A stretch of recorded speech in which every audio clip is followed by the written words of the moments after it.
आगे बढ़ने से पहले एक ज़रूरी सूचना।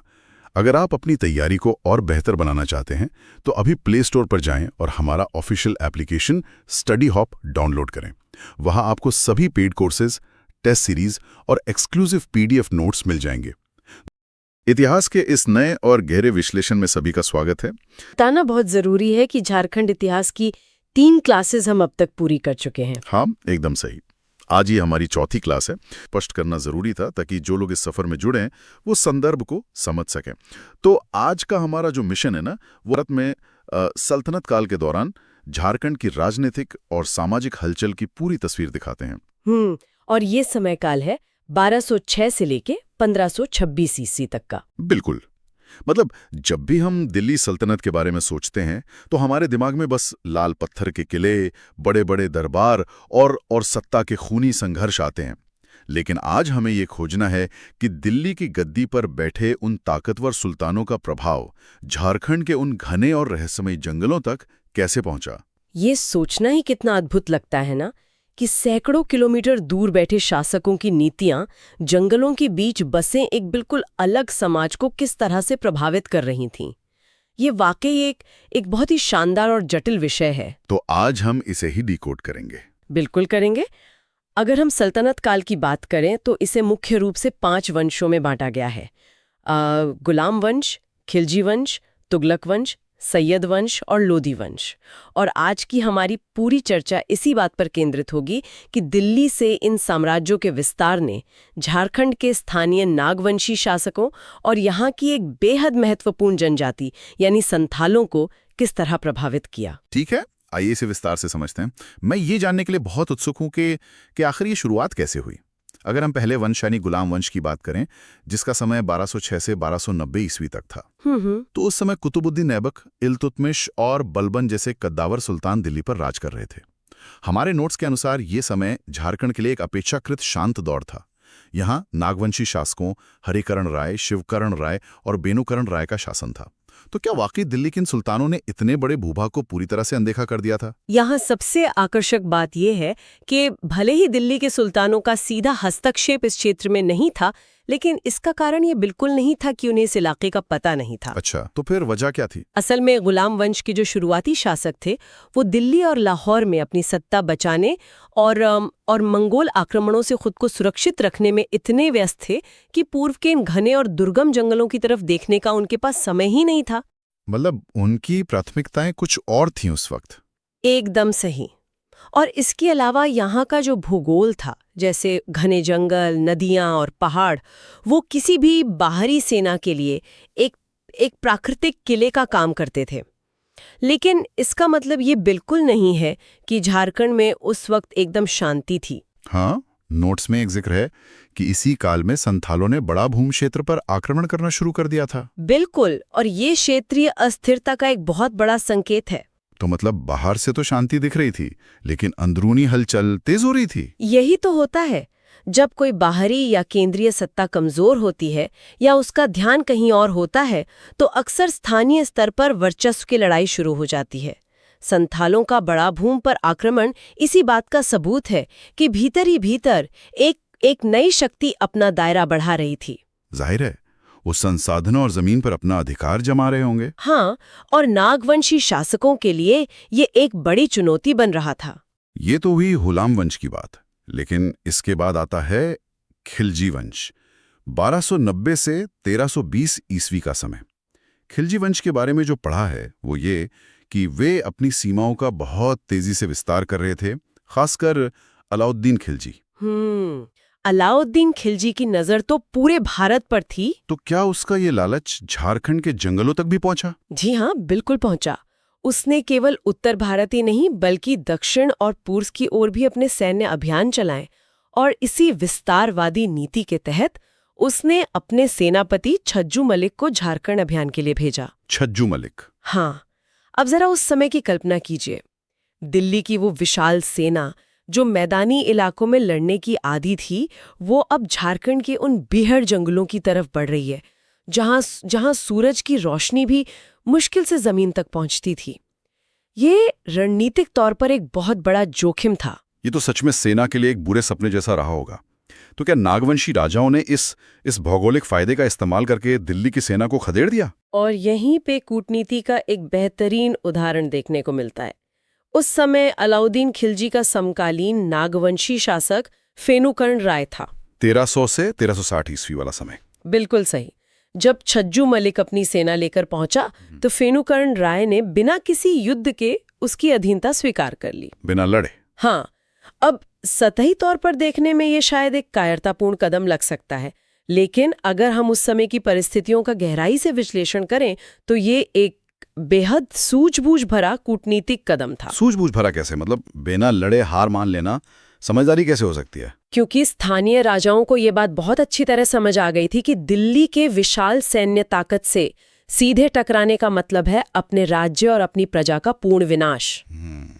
ये बात तो है। भले ही भूगोल उनके पक्ष में था, लेकिन खिलजी की सेना का जो संख्या बल और क्रूरता थी वो बहुत ज्यादा थी। इसलिए युद्ध में उलझने और खून खराबा करने के बजाय उन्होंने कर यानी टैक्स देना स्वीकार किया। अच्छा, तो उन्होंने एक तरह से अपनी आजादी खरीद ली। एकदम। इससे उनका राज्य भी बच गया और वे अपने आंतरिक मामलों में पहले की तरह स्वतंत्र भी रहे। दिल्ली को बस अपने टैक्स से मतलब था और नागवंशी राजाओं ने वो कीमत चुकाकर अपना अस्तित्व बचा लिया। एक तरह से देखा जाए तो ये एक बहुत ही व्यावहारिक सौदा था। अपनी जनता को युद्ध की आग में झोंकने से बेहतर है कि खजाने का कुछ हिस्सा दे दिया जाए। बिल्कुल। अब बात करते हैं तुगलक वंश की, और यहाँ बात सच में बहुत दिलचस्प हो जाती है। और दिल्ली की गद्दी पर बैठा है मोहम्मद बिन तुगलक, वो सुल्तान जिसे इतिहास में अक्सर उसके अजीब व गरीब फैसलों के लिए जाना जाता है। हाँ, तो झारखंड के मामले में इस बार क्या समस्या आन पड़ी थी? इस बार समस्या राजनीति से ज्यादा अर्थशास्त्र की थी।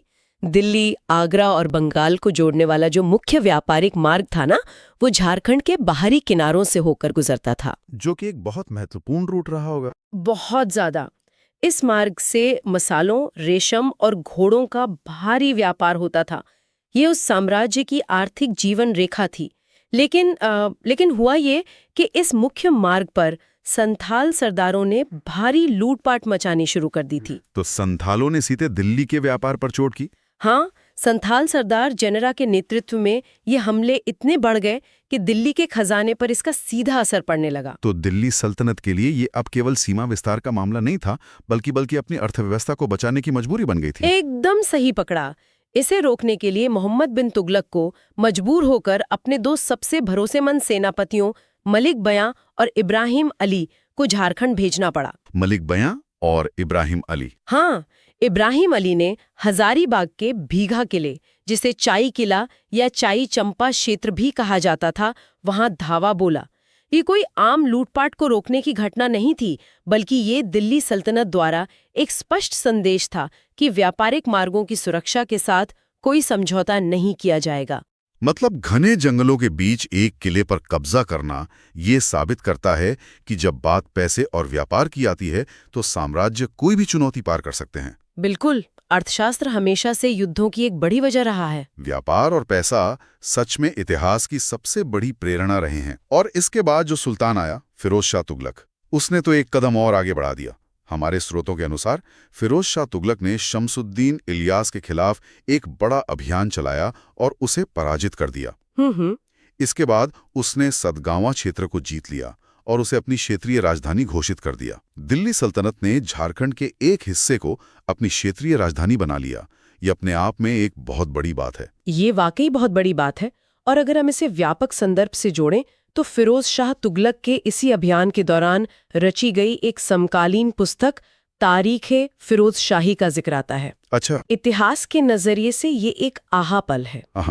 इसी ऐतिहासिक ग्रंथ में आधिकारिक रूप से इस पूरे वन क्षेत्र को झारखंड कहकर पुकारा गया है। अरे वाह। झार यानी जंगल और खंड यानी क्षेत्र, जंगलों का क्षेत्र। उस समय यहाँ का समकालीन नागवंशी शासक तहुलीकरण था। आंतरिक राजनीति भी चरम पर थी। रामगढ़ राज्य की स्थापना की कहानी इसका एक बहुत बड़ा उदाहरण है, जो साल 1368 ईस्वी में हुई थी। ये कहानी दो भाइयों की है, बागदेव सिंह और सिंहदेव सिंह, जो खैरागढ़ के रहने वाले थे। जी, और राजनीति में वफादारी और बगावत के बीच की रेखा हमेशा से ही बहुत पतली होती है। हुआ यूं कि ये दोनों भाई शुरुआत में नागवंशी राजा टहुलीकर्ण के बहुत वफादार जमींदार हुआ करते थे। वही राजा जिनके समय में झारखंड नाम पड़ा। हाँ, वही टहुलीकर्ण।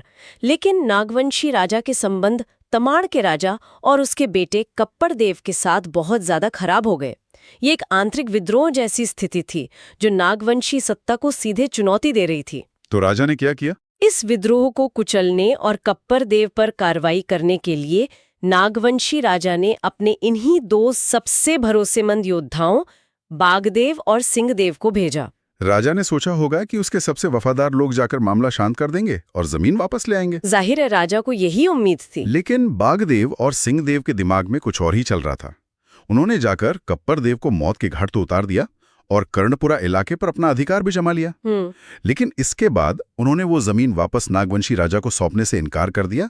अपनी खुद की सैन्य ताकत और उस क्षेत्र पर अपने नियंत्रण का फायदा उठाते हुए 1368 ईस्वी में उन्होंने एक बिल्कुल नए राजवंश की स्थापना कर दी, रामगढ़ राज्य।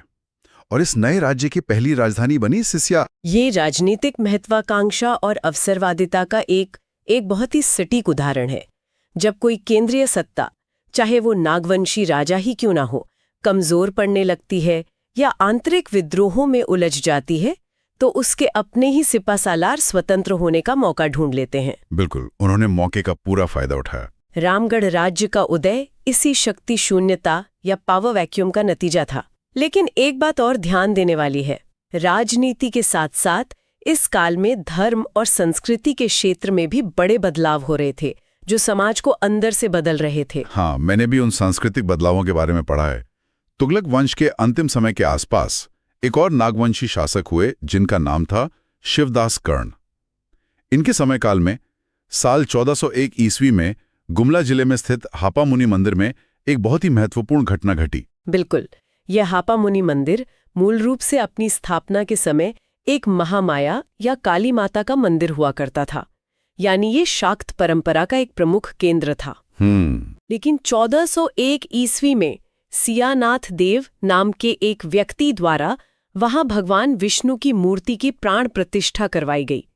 ये कोई मामूली घटना नहीं है।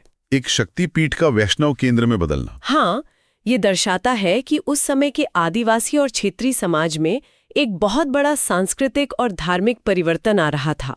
इसका मतलब है कि मुख्य धारा के धार्मिक प्रभाव घने जंगलों तक पहुंच रहे थे और स्थानीय परंपराओं के साथ घुल मिल रहे थे। बिल्कुल सही।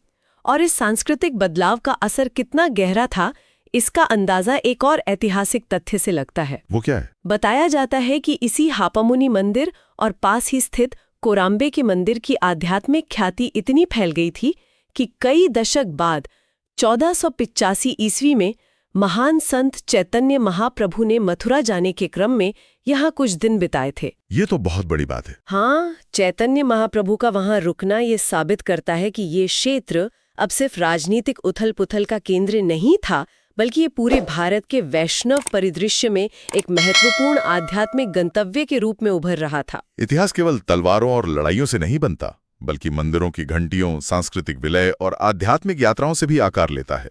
खैर, इसके बाद अगर हम दिल्ली सल्तनत के अगले दो वंशों, सैयद वंश जो 1414 से 1451 तक था और लोधी वंश जो 1451 से 1526 तक था, उनकी बात करें तो हमारे स्रोत बताते हैं कि इस दौरान दिल्ली की तरफ से यहाँ कोई ऐतिहासिक घटना नहीं हुई। हाँ, वो इसलिए क्योंकि सैयद और लोधी वंश के शासक दिल्ली और उसके आसपास के अपने ही आंतरिक संघर्षों और अफगान विद्रोहों में उतने ज्यादा उलझे हुए थे कि उन्हें बाहर देखने की फुर्सत ही नहीं मिली। मुझे तो लगता है कि नागवंशी राजाओं ने भी चैन की सांस ली होगी कि चलो कम से कम दिल्ली से तो कुछ सालों के लिए छुट्टी मिली। ये उनके लिए इतिहास का एक छोटा सा ब्रेक रहा होगा। बिल्कुल, कुछ समय की शांति। लेकिन रुकिए, अगर दिल्ली शांत थी तो इसका मतलब ये नहीं कि बाकी दिशाओं से कोई खतरा नहीं था। हमने उत्तर की बात कर ली, आंतरिक हलचल देख ली, अब थोड़ा पूर्व और दक्षिण की ओर नजर डालते हैं। सही कहा। इतिहास में जब उत्तर शांत होता है तो अक्सर पूर्व या दक्षिण से कोई नई शक्ति सिर उठाने लगती है। इसी समय के आसपास पड़ोस में ओडिशा में एक नई ताकत का उदय हो रहा था, गजपति वंश। ओडिशा का गजपति वंश? जी, इस वंश के संस्थापक कपिलेंद्र गजपति एक बेहद महत्वाकांक्षी शासक थे। उन्होंने अपने साम्राज्य के विस्तार के लिए झारखंड पर आक्रमण कर दिया। उसने विशेष रूप से दामोदर और गंगा नदियों के बीच के दोआब क्षेत्र पर कुछ दिनों के लिए अपना अधिकार जमा लिया था। यहां मैं थोड़ी सी स्पष्टता चाहूंगा। इतिहास में यह दुआब शब्द बहुत आता है। दो नदियों के बीच का क्षेत्र इतना महत्वपूर्ण क्यों होता है कि हर राजा उस पर कब्जा करना चाहता है? बहुत ही उम्दा सवाल है। दुआब का मतलब है दो नदियों के बीच की जमीन। ये जमीन नदियों द्वारा लाई गई मिट्टी से बनी होती है, इसलिए ये पूरे क्षेत्र में सबसे ज्यादा उपजाऊ होती है। अच्छा, तो सीधा संबंध खेती से है। बिल्कुल। मध्यकाल में किसी भी साम्राज्य की अर्थव्यवस्था कृषि पर टिकी होती थी। जो इस उपजाऊ जमीन पर कब्जा करेगा उसे सबसे ज्यादा अनाज और लगान मिलेगा, जिससे वो एक बड़ी सेना खड़ी कर सकेगा। कपिलेंद्र गजपति का इस दोआब क्षेत्र पर कब्जा करना ये साबित करता है कि झारखंड की भौगोलिक स्थिति केवल व्यापारिक रास्तों के लिए ही नहीं, बल्कि कृषि संसाधनों के लिए भी पूर्वी भारत के राजाओं के लिए रणनीतिक रूप से महत्वपूर्ण थी। तो ये सिर्फ जंगलों का इलाका नहीं था, बल्कि संसाधनों की एक खान भी था। और एक और क्षेत्रीय राजवंश का उदय इसी दौरान हुआ, जो अपने आप में एक बिल्कुल अलग तरह की कहानी है, खड़गड़िया राज्य। हाँ, खड़गड़िया की कहानी बहुत दिलचस्प है। 15वीं शताब्दी के दौरान हंसराज देव नाम का एक व्यक्ति सुदूर दक्षिण भारत से आकर इस क्षेत्र में बसता है और वो यहाँ आकर खगड़गिहा नामक एक नए राजवंश की नींव रखता है। अब सवाल ये उठता है कि दक्षिण से आया एक बाहरी व्यक्ति यहाँ के स्थानीय लोगों और कबीलों के बीच आकर अपना राज्य कैसे स्थापित कर लेता है? क्या उसने भी दिल्ली के सुल्तानों की तरह तलवार और खौफ का सहारा लिया? नहीं, और यही इस कहानी की सबसे बड़ी खासियत है। यहाँ हंसराज देव की राजनीतिक समझदारी देखने लायक है। उसने बल प्रयोग या सेना का सहारा लेने के बजाय सॉफ्ट पावर यानी कूटनीति का सहारा लिया। हमारे स्रोतों के अनुसार उसने बिहार के स्थानीय राज परिवार के साथ वैवाहिक संबंध स्थापित किए। मतलब तलवार की जगह रिश्तों की डोर का इस्तेमाल किया गया। एकदम सही। इतिहास में वैवाहिक गठबंधन हमेशा से एक बहुत बड़ा राजनीतिक हथियार रहा है। इन रिश्तों के जरिए उसने खुद को एक बाहरी व्यक्ति से हटाकर एक स्थानीय दामाद या रिश्तेदार के रूप में स्थापित कर लिया। इससे तो उसे बहुत आसानी से स्वीकृति मिल गई होगी। बिल्कुल। इससे उसे स्थानीय राजनीति में पैठ बनाने और लोगों का विश्वास जीतने में मदद मिली। उसने बिना कोई बड़ी लड़ाई लड़े केवल अपने प्रभाव और संपर्कों को मजबूत करके सफलतापूर्वक खगड़िया राज्य की स्थापना कर दी। ये तो कूटनीति की मास्टर क्लास है। हाँ, ये इस बात का एक बहुत बड़ा समाजशास्त्रीय उदाहरण है कि कैसे जनजातीय और क्षेत्रीय इलाकों में केवल सैन्य ताकत ही नहीं, बल्कि सांस्कृतिक और पारिवारिक एकीकरण भी सत्ता हासिल करने का एक प्रभावी रास्ता हो सकता है। तो इस सब का असल मतलब क्या है? अगर हम सल्तनतकालीन झारखंड के इस पूरे सफर का एक त्वरित सारांश निकालें तो तस्वीर कुछ इस तरह बनती है। सबसे पहले कुतुबुद्दीन ऐबक और उसके सेनापति बख्तियार खिलजी का काल था, जिसका प्रभाव बहुत सीमित था, केवल बिहार के नालंदा और उदंतपुरी तक। फिर आता है अलाउद्दीन खिलजी और उसका सेनापति छज्जू मलिक, जिसने अपने खौफ से नागवंशी राजा फेनुकरण राय को कर देने पर मजबूर कर दिया। इसके बाद मोहम्मद बिन तुगलक का काल आता है, जब साम्राज्य के व्यापारिक रास्तों की सुरक्षा के लिए उसके सेनापति मलिक बयां और इब्राहिम अली को संथाल सरदारों के खिलाफ हजारीबाग के चाईचंपा और बीघा किले पर सैनिक कार्रवाई करनी पड़ी। और फिर सबसे महत्वपूर्ण फिरोज शाह तुगलक का काल, जिसने सदगामा को अपनी क्षेत्रीय राजधानी बनाया। और पूरा घटनाक्रम ये साबित करता है कि जिसे हम आज एक शांत या मुख्यधारा से कटा हुआ वन क्षेत्र मान लेते हैं, वो मध्यकाल में राजनीतिक और रणनीतिक तौर पर अखाड़ा बना हुआ था। यही आज की चर्चा का सबसे बड़ा निष्कर्ष लगता है। बिल्कुल। अगर